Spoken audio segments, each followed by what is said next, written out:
नमस्ते प्रणाम समस्त मिथिलावासी के गोर लागे छी, प्रणाम करे छी। हम जनक नंदिनी आई हम फिर से के एक गीत सुनबे छी, अहाँ सब सुनू और बताएब जे अहाँ सबके केहन लागल। हमर चैनल के अहाँ सब सब्सक्राइब कर लिया, कमेंट बॉक्स में जरूर बताएब और शेयर अहाँ सब खूब करे जाओ।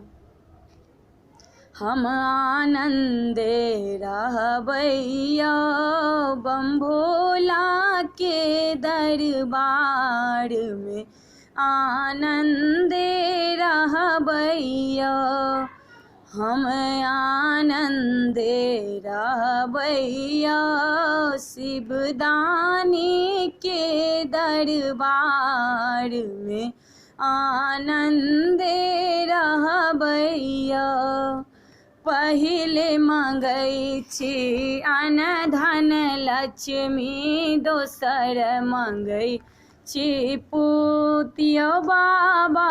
पहिले मंगै छी अन धन लक्ष्मी, दोसर मंगै छी पुत, तेसर मंगै छी निर्मल काया, तेसर मंगै छी निर्मल काया, चारिम मंगै छी स्वरूप हम आनंदे रहबैया, हम आनंदे रहबैया बम भोला के दरबार में, आनंदे रहबैया शिवदानी के दरबार में, आनंदे रहबैया।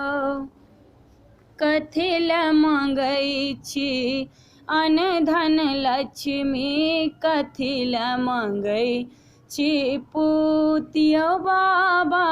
कथी ला मंगै छी अन धन लक्ष्मी, कथी ला मंगै छी पुत, कथी ला मंगै छी निर्मल काया, कथी ला मंगै छी निर्मल काया, कथी ला मंगै छी स्वरूप हम आनंदे रहबैया, हम आनंदे रहबैया बम भोला के दरबार में, आनंदे रहबैया शिवदानी के दरबार में, आनंदे रहबैया। दान करैला अन धन लक्ष्मी, कर्म करैला पुतियो बाबा।